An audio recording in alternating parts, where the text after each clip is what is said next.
एक गर्मी की रात एक बच्चा अपने पापा से पूछता है, पापा, भगवान जगन्नाथ के हाथ और पैर अधूरे क्यों हैं? बाकी भगवानों की मूर्तियां तो पूरी होती है ना। तुमने वो सवाल पूछ लिया जो सदियों से एक रहस्य बना हुआ है।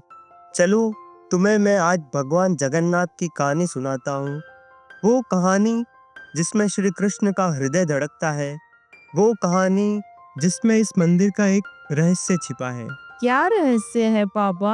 इस मंदिर का सबसे बड़ा रहस्य ब्रह्म पदार्थ। ये ब्रह्म पदार्थ क्या होता है पापा? क्यों, जानना चाहते हो? हाँ पापा, प्लीज मुझे बताइए ना। तो फिर सुनो।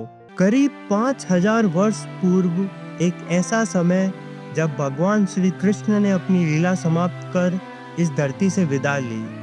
महाभारत युद्ध के बाद कुरुक्षेत्र की धरती पर फैले लाखों शव और कौरवों के विनाश ने हर व्यक्ति को झकझोर दिया। इसी विनाश के लिए गांधारी ने भगवान श्री कृष्ण को दोषी ठहराया।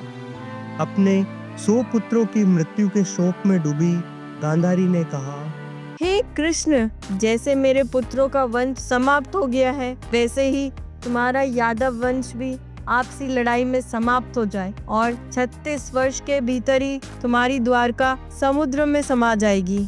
36 वर्षों के बाद गांधारी का ये श्राप सत्य साबित हुआ। नशे में चूर यादवों ने एक दूसरे को मारना शुरू कर दिया।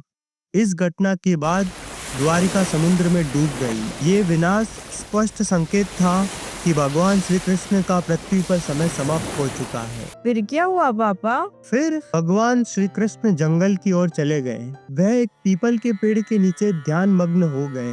तभी जरा नामक शिकारी ने उन्हें हिरण समझकर तीर चला दिया। तीर उनके पैर में लगते ही जरा को अपनी गलती का एहसास हुआ। वह माफी मांगने भगवान के पास पहुंचा। श्री कृष्ण ने मुस्कुराते हुए कहा, डरो मत, यह सब मेरी लीला का हिस्सा है। त्रेता युग में जब तुम राजा बाली थे, मैंने राम अवतार में तुम्हें छल से मारा था और अब उसी कर्म का परिणाम है आज तुम मेरे लिए मृत्यु का माध्यम बने हो। इसके बाद श्री कृष्ण ने योग निद्रा में ही लीन होकर इस भौतिक संसार का त्याग किया। जब अर्जुन को इस दुखद समाचार का पता चला तो वे तुरंत पहुंचे और भगवान का अंतिम संस्कार किया। लेकिन चमत्कार हुआ, भगवान का पूरा शरीर पंच तत्वों में विलीन हो गया सिवाय उनके हृदय के। यह हृदय धड़कता हुआ और ऊर्जा से भरपूर चलने से बच गया। ये दिव्य हृदय जिसे बाद में ब्रह्म पदार्थ कहा गया। अर्जुन ने भगवान कृष्ण के दिव्य हृदय को एक लकड़ी के मंच पर रखा और उसे पवित्र नदी में प्रवाहित कर दिया। यह दिव्य हृदय नदी में बहता हुआ लंबे समय बाद ओडिशा के महानदी तट पर पहुंचा। उस स्थान पर एक सभ्य जनजातीय समुदाय रहता था। इस जनजाति के मुखिया थे विश्वासु। जब उन्होंने इस दिव्य हृदय को लकड़ी के मंच पे तैरते हुए देखा तो वे चकित रह गए। इस हृदय से एक दिव्य चमक निकल रही थी। विश्वासु ने तुरंत इसकी दिव्यता को पहचाना और इसे नील माधव के रूप में पूजना शुरू कर दिया। अगर आप हमारे चैनल पे पहली बार आए हैं तो उसे सब्सक्राइब करना ना भूलें और वीडियो को लाइक जरूर करें। दूसरी ओर मालवा राज्य के राजा इंद्रद्युम्न, जो भगवान विष्णु के परम भक्त थे, एक रात भगवान विष्णु ने सपने में दर्शन देकर आदेश दिया कि वह उनकी दिव्य मूर्ति नील माधव को ढूंढे और उनके लिए एक भव्य मंदिर का निर्माण करे। भगवान ने संकेत दिया कि यह मूर्ति नीलांचल की एक गुफा में छिपी है। राजा ने अपने ब्राह्मण पुजारी विद्यापति को नील माधव की खोज करने के लिए भेजा। कई दिनों की कठिन यात्रा के बाद विद्यापति ने आदिवासी मुखिया विश्वासु के बारे में सुना, जो एक गुफा में छिपी इस दिव्य मूर्ति की पूजा करते थे। विद्यापति ने नील माधव की पूजा की अनुमति मांगी, लेकिन विश्वासु ने इसे अपने जनजाति का रहस्य बताते हुए मना कर दिया। विद्यापति ने तब चालाकी से उनकी बेटी ललिता से विवाह कर लिया और इस प्रकार विश्वासु का विश्वास अर्जित किया और उसे गुफा तक ले जाने के लिए राजी कर लिया। यात्रा के दौरान विद्यापति ने चुपचाप रास्ते में सरसों के बीज गिरा दिए ताकि वे वापसी में रास्ता पहचान सके। जब विद्यापति ने पहली बार नील माधव की मूर्ति देखी तो वह उसकी दिव्यता से मंत्रमुग्ध हो गए। तुरंत उन्होंने राजा इंद्रद्युम्न को इस अद्वितीय मूर्ति के बारे में सूचित किया। तो क्या राजा को मूर्ति मिल गई? नहीं, जब राजा गुफा पहुंचे तो मूर्ति वहां से गायब थी। राजा इंद्रद्युम्न बहुत दुखी हुए। तभी भगवान विष्णु ने फिर से उन्हें अपने सपने में दर्शन दिए और निर्देश दिया कि वे पुरी के समुद्र तट पे जाएं। वहां एक विशाल नीम का पेड़ बहकर आएगा, उसी पेड़ से मेरी नई मूर्ति बनाओ। राजा ने आदेश का पालन किया और समुद्र तट पर अपने सेवकों को भेजा। वहां उन्हें एक विशाल नीम का पेड़ मिला जिस पर भगवान विष्णु के प्रतीक शंख, चक्र, गदा और कमल बने हुए थे। लेकिन पेड़ को उठाना आसान नहीं था। कई प्रयासों के बावजूद पेड़ अपनी जगह से नहीं हिला। अंततः आदिवासी मुखिया विश्वासु की सहायता से यह पेड़ पुरी तक लाया गया, लेकिन कोई भी कुशल कारीगर इस लकड़ी से नील माधव की मूर्ति नहीं बना सका। कारीगरों ने राजा से कहा, हे महाराज, ये लकड़ी इतनी मजबूत है कि हमारे हथौड़े और छेनी का इस पर कोई असर नहीं होता।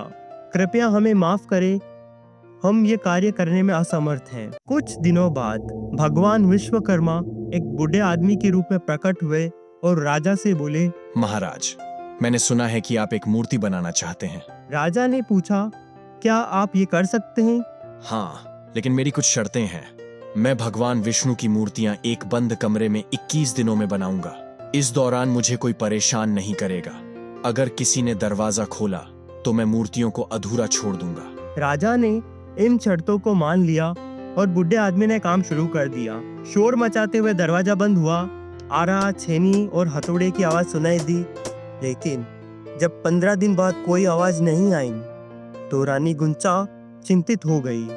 उन्होंने राजा से कहा, महाराज, शायद वह बढ़ई भूख से मर गया है, हमें दरवाजा खोलना चाहिए। दरवाजा खोलने का आदेश दिया गया। जैसे ही दरवाजा खुला, सभी हैरान रह गए। बूढ़ा आदमी गायब हो चुका था और पीछे केवल 3 अधूरी मूर्तियां थी। राजा को बहुत दुख हुआ कि शर्तें तोड़ने की वजह से मूर्तियां अधूरी रह गई। भगवान जगन्नाथ के हाथ और पैर अधूरे हैं। बलराम और देवी सुभद्रा की मूर्तियां भी अधूरी है।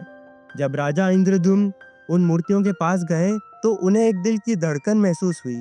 एक दिव्य आवाज आई इसमें, जिसने राजा को बताया कि श्री कृष्ण का दिल इन मूर्तियों में है। राजा ने इन मूर्तियों को स्थापित किया। आज यही अधूरी मूर्तियां भगवान जगन्नाथ, बलराम और देवी सुभद्रा के रूप में जगन्नाथपुरी में पूजी जाती है। पापा, क्या वो दिल आज भी वहाँ है? कहा जाता है वो ब्रह्म प्रदात आज भी धड़क रहा है।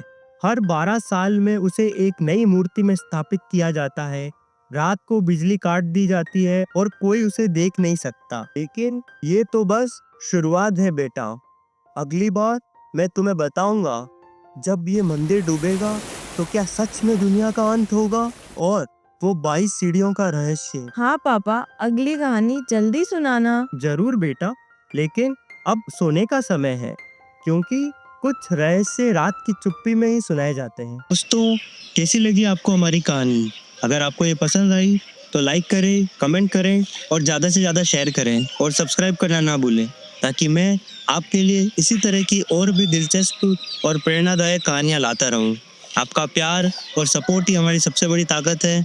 मिलते हैं अगली कहानी में। तब तक के लिए खुश रहें, स्वस्थ रहें।